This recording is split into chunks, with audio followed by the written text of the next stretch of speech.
Путин теряет союзников, в Крыму распродают краденое у украинцев имущество, а корабли РФ приблизились к США. В эфире «Некто» самые важные и интересные новости к этому часу. В Польше не исключают прямого вторжения в Европу со стороны Беларуси. Готовы ли сдержать силы? Мы прекрасно знаем, белорусский режим практически находится под полным господством Москвы. Наступление россиян продолжается по всей линии фронта. Где самые тяжелые бои и какие изменения грядут? Они хотят ухудшить нам нашу логистику, хотят выйти на Константиновку. Подводная лодка РФ у берегов Америки. Как Куба и Россия нагнетают ситуацию в Карибском море и чего добиваются? Куба осуждает расширение НАТО к российским границам. Доброе утро, друзья! Буду рад вашему лайку, подписке и репосту. Вы прекрасно знаете, что для нас это очень важно. Оставляйте также свои комментарии и спасибо вам за обратную связь. Об актуальных и важных событиях прямо сейчас начинаем. Российские войска продолжают наступление практически по всей линии фронта, однако с разной интенсивностью. Основными направлениями для себя путинская армия выбрала Кураховское и Покровское. Об обстановке на линии фронта рассказал украинский главнокомандующий Александр Сырский. Он также говорит, что сейчас россияне пытаются захватить Калиновку и Клещиевку, чтобы расширить географию своего наступления. Сырский также говорит, что россияне пытаются наступать в районе Работина и Старомайорского. Кстати, в Москве на днях заявляли, что захватили этот населенный пункт. Дал Сырский и оценку обстановки на Харьковском направлении. На Харьковском направлении враг ведет безуспешные действия, пытаясь продвинуться вперед и в глубину наших боевых порядков и создать так называемый пояс безопасности. Волчанский противник увяз, несмотря на привлеченные силы и средства, которые постоянно пополняет за счет подразделений с других направлений. Тем временем в Минобороны Великобритании считают, что россияне достигли некого ограниченного прорыва в восточном пригороде Часов-Яра. Идут бои в городских районах. Оккупанты несут потери. В Лондоне считают, что для россиян этот населенный пункт стратегически важен из-за своего расположения. Внимание наше переключилось на Сумщину и на Харьковщину, потому что это новые участки фронта, новые линии.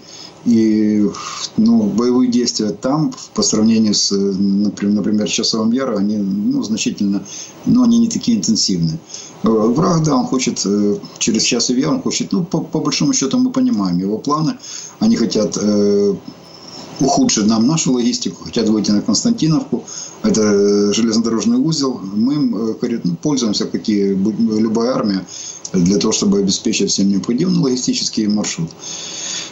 Там десятки боевых столкновений каждый день. Там гораздо больше сил россияне задействуют, живой силы и техники, чем на Харьковском и Сумском направлении. Поэтому там держим оборону, пока это возможно. Тем временем польский президент заявил, что восточный фланг НАТО – это наиболее вероятное направление агрессии против Альянса. Кроме того, допустил, что вторжение в Европу может начаться непосредственно с территории Беларуси. Такое заявление прозвучало во время встречи лидеров стран Бухарестской девятки. В нашей части Европы сегодня граница потенциально находится под самой большой угрозой, как и из-за опасности прямого вторжения, прямой атаки России, так и из-за очевидной продолжающейся гибридной угрозы со стороны Беларуси. Но, конечно, также и из-за потенциальной атаки непосредственно со стороны Беларуси, которая теоретически является отдельным, независимым, суверенным государством. Но, как мы прекрасно знаем, белорусский режим практически находится под полным господством Москвы. А вот Йенс Столтенберг заявил, что агрессоры должны знать, что НАТО готово к отражению любой атаки, и в Альянсе есть четкое решение защищать каждого из членов НАТО. С начала полномасштабного вторжения России в 2022 году союзники ежегодно оказывали Украине военную поддержку на сумму около 40 миллиардов евро. Мы должны поддерживать этот уровень поддержки так долго, как это необходимо, чтобы обеспечить ежегодное поступление новых средств. Надежная долгосрочная поддержка посылает четкий сигнал президенту Путину, что он не сможет нас переждать. Однако не все страны хотят помогать Украине, уже традиционно против поддержки Венгрия, но есть пару «но». Премьер Орбан заявил, что Венгрия не будет участвовать в помощи НАТО Украине, но и препятствовать этим планам также не собирается. В НАТО же заявили, что рады достижению такого соглашения. Deutsche Welle пишет, что новая миссия НАТО касается координации на международном уровне поставок оружия для Украины, а также обучения украинских военных. Этот проект может быть представлен на июльском юбилейном саммите НАТО в Вашингтоне. Венгрия ясно дала понять на переговорах, что она не хочет блокировать решения НАТО, которые, хотя и отличаются от нашей рациональной оценки ситуации, но разделяются и поддерживаются остальными членами Альянса.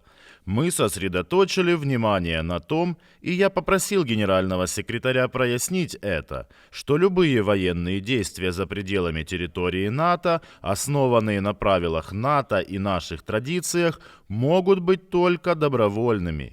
Генеральный секретарь подтвердил это на сегодняшних переговорах, и таким образом Венгрия получила необходимые нам гарантии. 12 июня в главный порт Кубы начали прибывать военные корабли Северного флота россиян. Ряд мировых СМИ сообщает, что такая переброска флота и авиации необходима Москве для военных маневров недалеко от границ США. В Гаване заявили, что это лишь официальный визит кораблей ВМФ РФ, который продлится до 17 июня.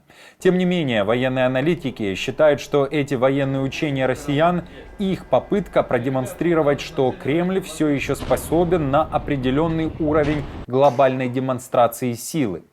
Известно, что к берегам Кубы прибывает фрегат «Адмирал Горшков», танкер «Академик Пашин», атомная подводная лодка «Казань» и буксир «Николай Чикер». За всеми движениями пристально следят в Вашингтоне. В то же время Лавров в Москве провел встречу с главой МИД Кубы Бруно Родригесом Парильей, который решил оправдать Путина, который начал войну против Украины. Парилья выдал свою версию жестокой войны против украинцев. Куба осуждает расширение НАТО к российским границам, что привело к нынешнему конфликту в Европе, а также выступает за дипломатическое и конструктивное решение нынешнего кризиса. В то же время мы будем дальше осуждать попытки Запада заменить нынешнее международное право, заменить его якобы каким-то новым порядком, основанным на каких-то правилах. Мы будем вместе с Россией и дальше работать для создания более справедливого, демократического и многополярного мира. Оккупационные власти Крыма продолжают отбирать у украинцев их имущество на полуострове. На этот раз так называемый глава крымского парламента Константинов с гордостью и для будущего суда заявил, что без жилья оставили певицу, победительницу Евровидения Джамалу, без ее движимого и недвижимого имущества и 2 земельных участков в Алуште. Кроме того, отобрали то, что принадлежало бывшему премьеру Украины Арсению Яценюку. Речь идет о земельном участке в Ялте, гараже и некоем учебном корпусе, а также у украинского политика Хомутынника. И это далеко не весь список отжатого России. Напомню, что в прошлом году российские оккупанты продали квартиру в Ялте, которая принадлежала Елене Зеленской, супруге украинского президента. Сами представители оккупационных властей заявили, что продали на аукционах крымское имущество украинцев на общую сумму в $23,5 миллиона. Киев сможет наносить удары самолетами F-16 по военным объектам на территории РФ. О том, что нет никаких запретов для воздушных сил Украины, заявила министр обороны Нидерландов. Она обещает, что эти самолеты, которые уже так долго ждут в Украине, появятся на вооружении украинских сил уже в этом году.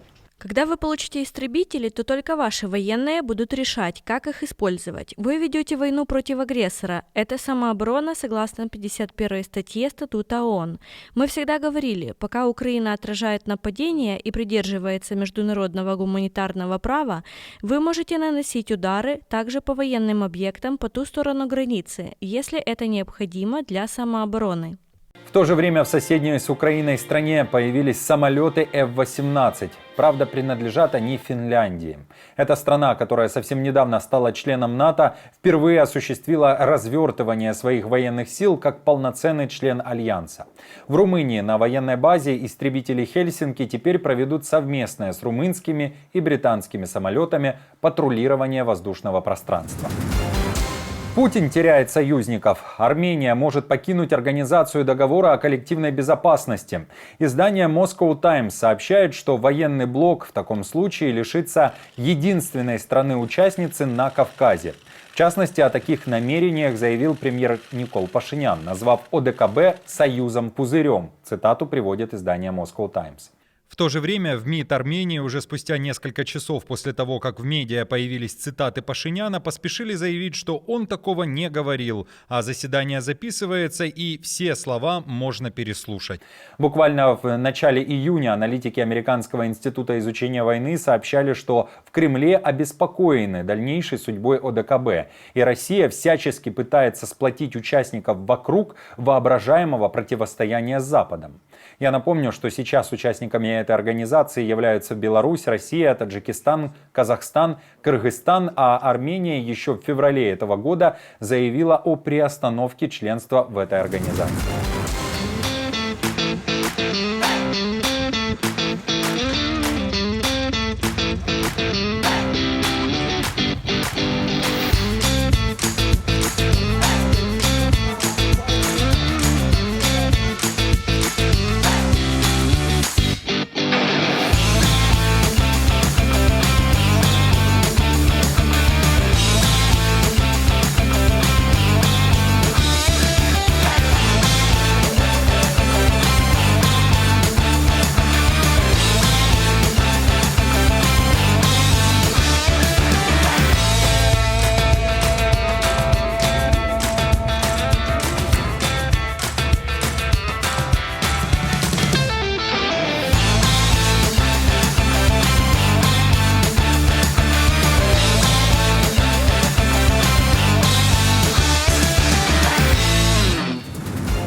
Итак, друзья, спасибо вам за поддержку, вы наша опора, и напомню, что ваша помощь и участие помогает нам делать работу и видеться с вами каждый день. Постоянных донаторов и их комментарии вы видите сейчас на экране, и мы благодарны за эту поддержку.